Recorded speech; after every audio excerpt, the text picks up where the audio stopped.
비는 하루 종일 내렸습니다. 하늘은 낮게 깔렸고 창문에는 물방울이 미끄러졌습니다. 부엌에는 미역국 끓는 냄새가 맴돌았습니다. 정수는 앞치마를 매만지며 식탁 위에 잡채와 불고기, 도라지 무침을 올렸습니다. 오늘은 며느리 유진의 생일이었습니다.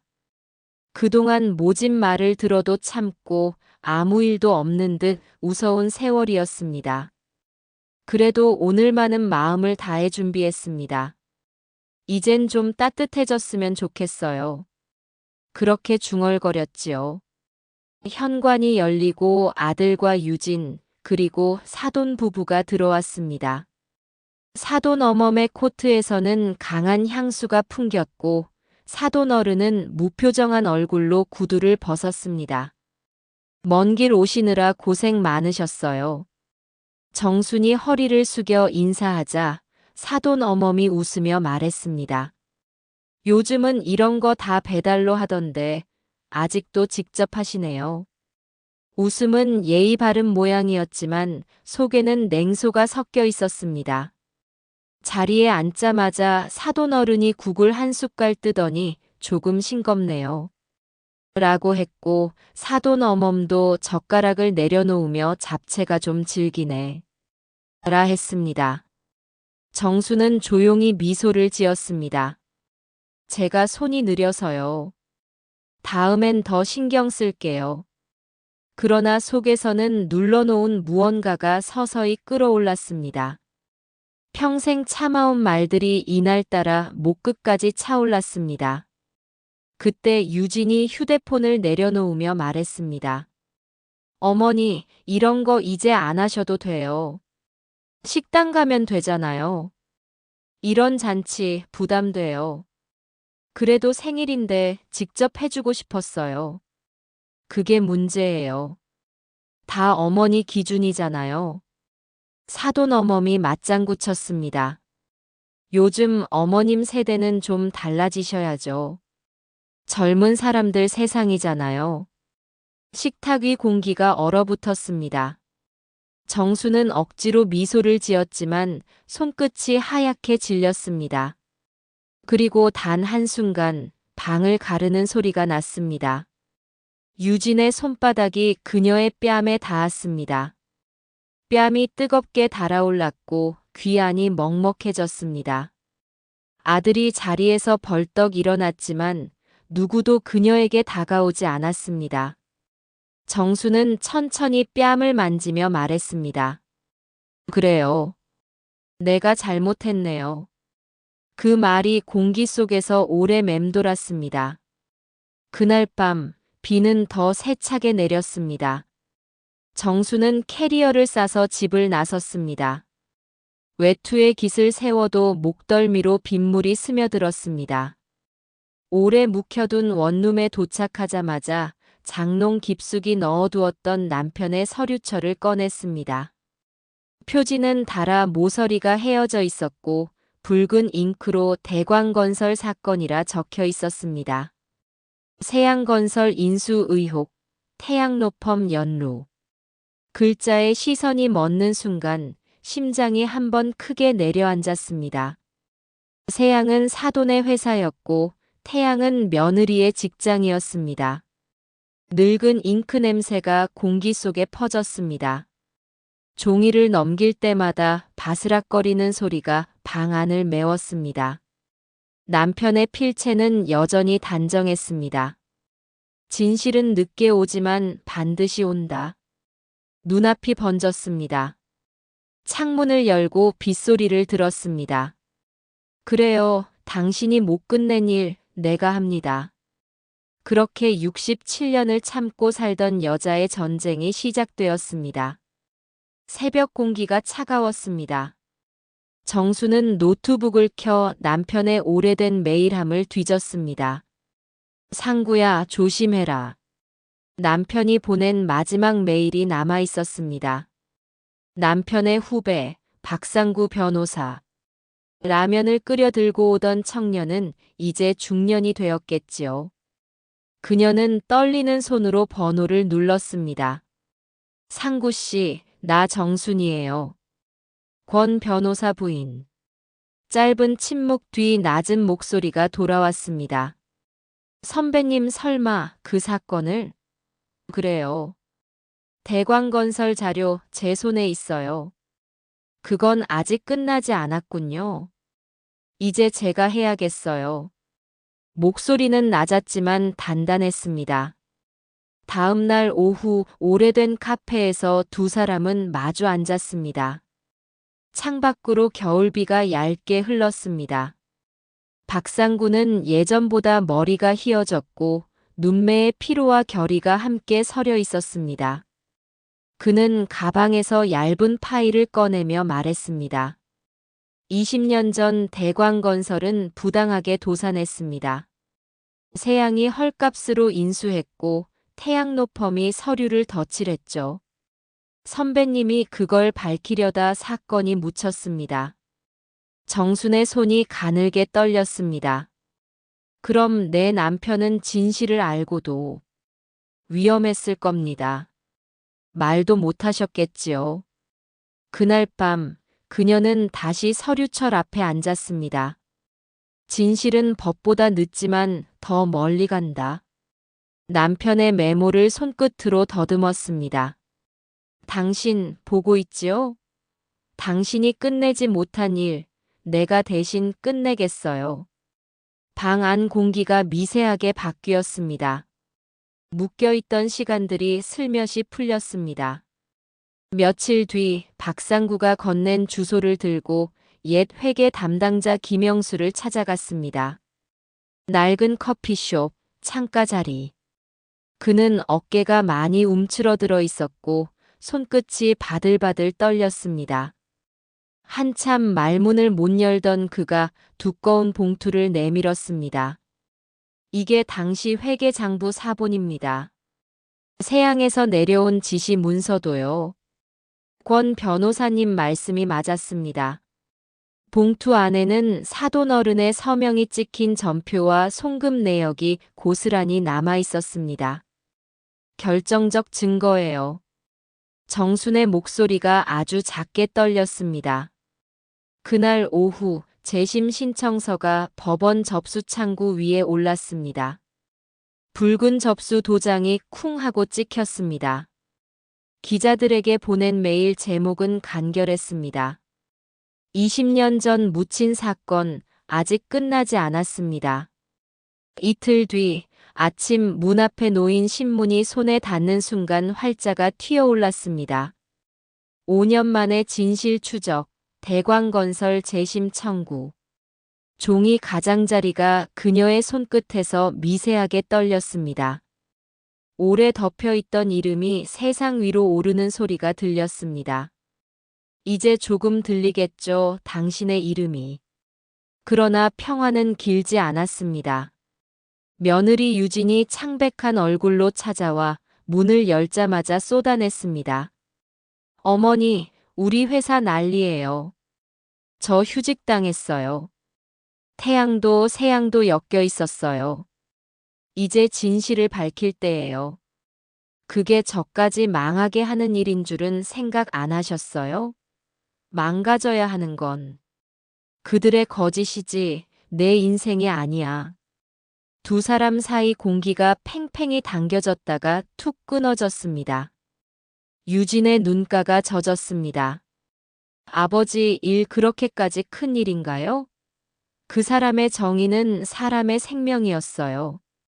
대답은 짧았지만 단단했습니다. 세양은 곧바로 반격했습니다. 검찰발 보도가 쏟아졌습니다. 고발인 한정순, 치매 초기 의심. 자막은 잔인했고 제목은 냉혹했습니다. 망상적 피해의식. 여론은 순식간에 기울었습니다. 박상구가 달려와 말했습니다. 대응 기자회견을 열죠. 여론을 돌려야. 괜찮아요. 여론은 바람이고 증거는 땅이지요. 그러나 그 밤들은 길었습니다. 남편 사진 앞에서 속삭였습니다. 당신이라면 지금 어떻게 했을까요? 대답 대신 창틀을 스치는 바람 소리만 들렸습니다. 포기하지 말자. 끝까지 가자. 마음속에서 낮고 길게 되뇌었습니다. 며칠 후 문이 쾅 하고 열리듯 박상구가 뛰어들어왔습니다. 손에는 낡은 USB와 두꺼운 서류철. 찾았습니다. 결정적 증거예요. 컴퓨터 화면 위 파형이 춤을 춥니다. 스피커에서 낮고 낯익은 목소리가 흘러나왔습니다. 권 변호사 건은 처리됐습니다. 세양에서 자금 세탁 마무리됐어요. 이어지는 또 다른 음성. 계약서는 로펌 명의로 다시. 이름은 태양으로. 정순의 손끝이 떨리다 말았습니다. 서류철에서는 태양로펌과 세양건설 사이 비밀 자문 계약서가 나왔고 서명은 또렷했습니다. 이제 끝낼 수 있겠네요. 눈빛이 서늘하게 빛났습니다. 재심 2차 공판날 법정은 팽팽한 공기로 가득했습니다. 세양 측 변호사는 침착하게 치매 프레임을 반복했습니다. 재판장이 물었습니다. 새로운 증거를 제출합니까? 박상구가 자리에서 일어나 USB를 들었습니다. 명확한 음성 증거와 계약서 원본입니다. 재생 버튼이 눌렸고 정적을 가르는 목소리가 법정에 울렸습니다. 그 변호사 건은 처리됐습니다. 자금은 태양 명의로. 방청석의 공기가 무너졌다 다시 세워졌습니다. 기자들의 펜 끝이 일제히 달렸습니다. 뒤편에 앉은 유진의 손가락이 떨렸습니다. 재판장은 서류를 넘기다 천천히 고개를 들었습니다. 피고 측 반론 있습니까? 답은 없었습니다. 판결문이 낭독되었습니다. 피고 세양건설 및 태양로펌, 부당거래 및 서류 위조 혐의 인정. 피해자 유가족의 배상금 50억 원 지급. 관련자 전원 기소. 짧은 탄성이 새어나왔고 카메라 플래시가 번쩍였습니다. 박상구가 정순의 손을 꼭 잡았습니다. 선생님, 이겼습니다. 그녀는 숨을 고르며 말했습니다. 이건 내 승리가 아니에요. 진실의 승리예요. 며칠 뒤 뉴스 화면에 수갑을 찬 사돈 어른이 검찰청으로 들어가는 장면이 비쳤습니다. 사돈 어멈이 흐느끼며 병원으로 실려갔고 유진은 모든 직책에서 해임되었습니다. 태양로펌의 간판이 내려갔습니다. 정수는 조용히 TV를 껐습니다. 커튼 사이로 들어온 햇빛이 손등을 덮었습니다. 손바닥에 남편의 결이 다시 살아나는 것 같았습니다. 향을 피우고 영정 앞에 앉았습니다. 당신 봤죠? 우리는 결국 이겼어요. 바람이 살짝 창틀을 스쳤습니다.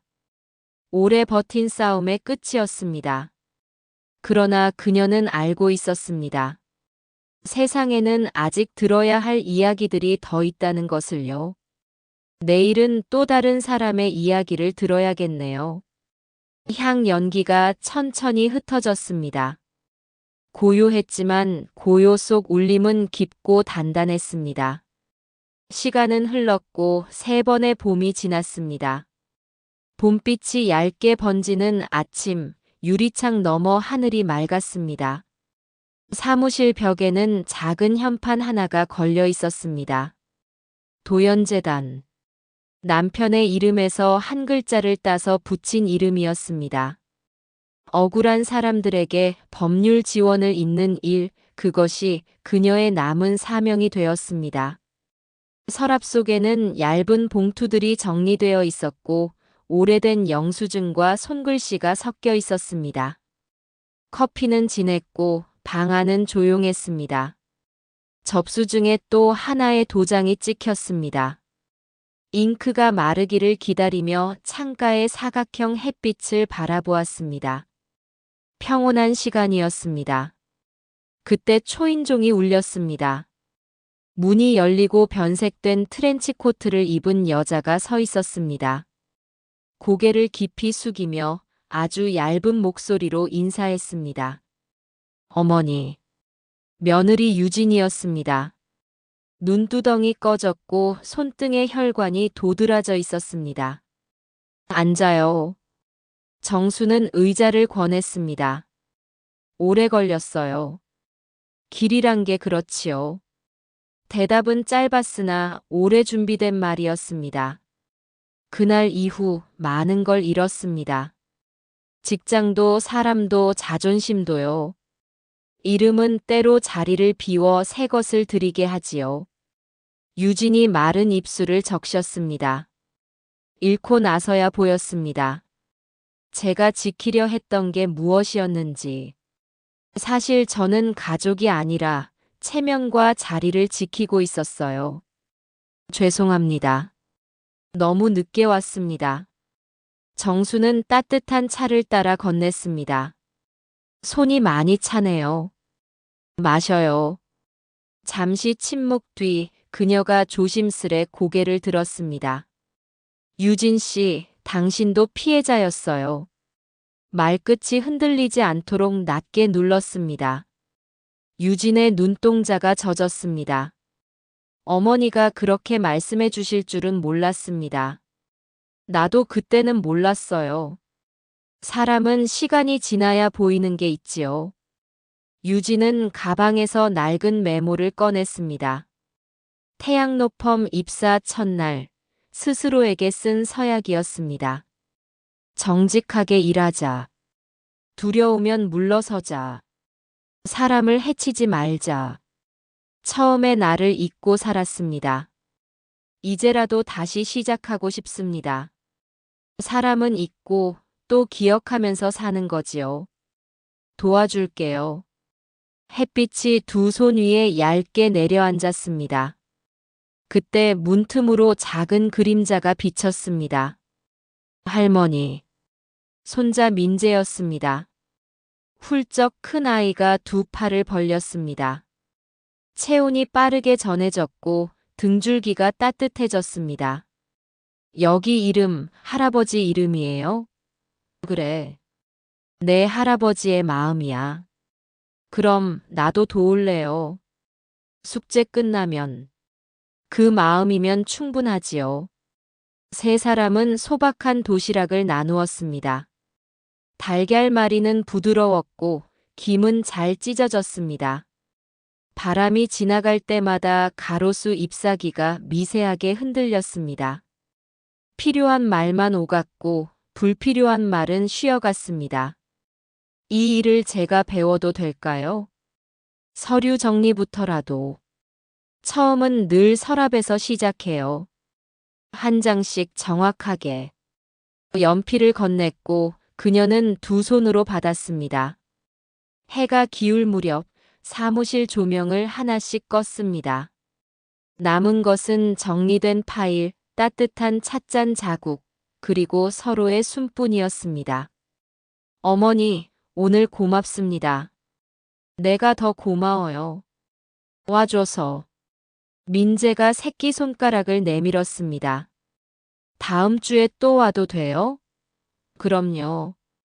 약속합니다. 약속은 작았지만 단단했습니다. 문을 닫고 복도로 나오니 저녁 공기가 부드러웠습니다. 현판을 한 번 더 쓰다듬었습니다. 도연. 길 위에서 스스로 빛을 찾는다는 뜻. 남편이 남긴 말이 떠올랐습니다. 우리가 옳다는 건 누구를 이기는 게 아니라 누구와 서느냐로 증명되는 거야. 집으로 돌아가는 길, 가로등이 하나씩 켜졌습니다. 노란빛이 젖은 길 위에 내려앉았습니다. 발걸음은 느긋했고 마음은 가벼웠습니다. 문을 열기 전 잠시 하늘을 올려다보았습니다. 구름 사이로 작은 별이 한 점 떠 있었습니다. 입술이 저절로 움직였습니다. 진정한 승리는 상대를 무너뜨리는 게 아니라 서로를 일으켜 세우는 것. 그 말이 밤 공기 속으로 퍼졌습니다. 비로소 알았습니다. 그날 뺨을 맞던 여자는 사라졌고 대신 세상을 바로 세운 여자가 서 있었습니다. 67년의 침묵은 끝났고 진실은 결국 그녀의 편에 서 있었습니다. 그리고 이제 그녀의 손은 또 다른 누군가를 일으켜 세우기 위해 조용히 내밀려 있었습니다.